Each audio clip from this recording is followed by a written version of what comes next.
1984 when we opened the house. Prior to that, I was kind of flailing around like what people with music degrees and music backgrounds do often. I was back and forth in New York as a singer. I had 3 kids, and I needed a job. And I knew that Ann Arbor actually didn't have a professional space outside of the university venues. I knew that because I was a singer, and we did our things in churches and wherever. And I began to call around about spaces, just call on an ad in the paper to the person who owned this property. And he was actually advertising his new office building on 5th. And he said, well, I don't have anything in this building, but I have this other project going. And it turned out that he had purchased this house, and it was a house in this wonderful historic area of Kerrytown. It had been a family home for many years. He purchased the house in order to tear it down for parking, for provided parking for his new office building. And then the city and the neighborhood would not allow him to tear it down. So he had to do something with it. So the backyard became his parking lot, and he was peddling this house, which he had sort of given up. He was trying to make it into a shelter, and then, there was a lot of political uproar about that. He finally said, I'm going to renovate this place and see what I can do about renting it out. So it was basically gutted, and he had torn off the fake brick asphalt siding off the house and was doing a very nice job of renovating this house when I saw it. And long story short, it turned out to be a good fit, because we really don't need parking during the day. We need parking.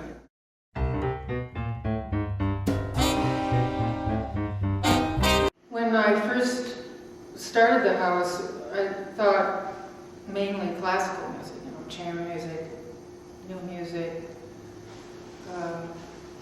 and we rented it out to the artists in the community, and we also presented music here.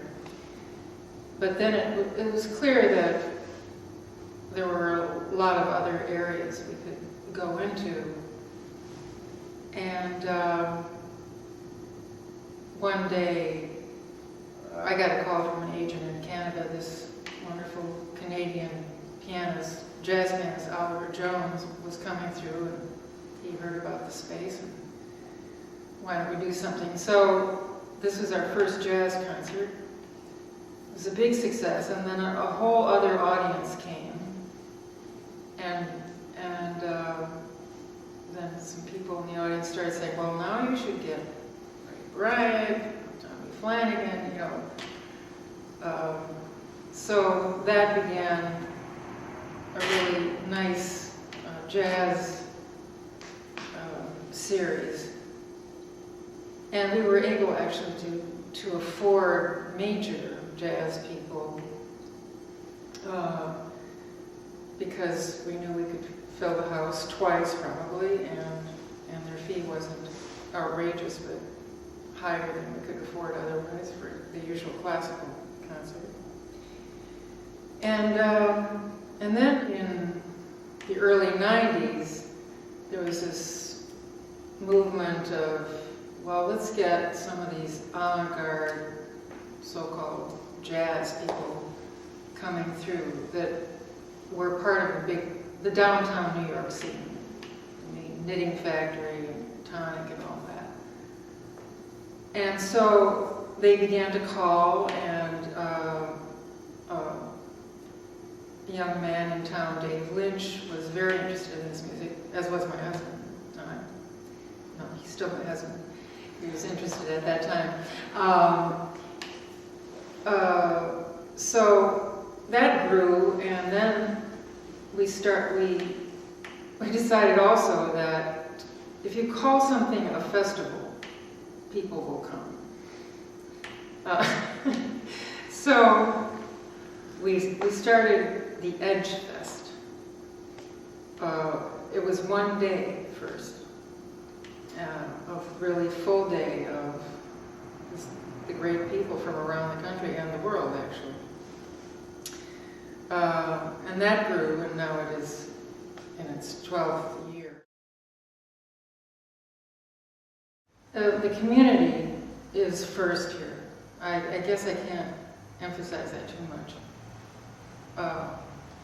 Our main mission, really, from the very beginning, was to support the artists in our area, the teachers, the young people, and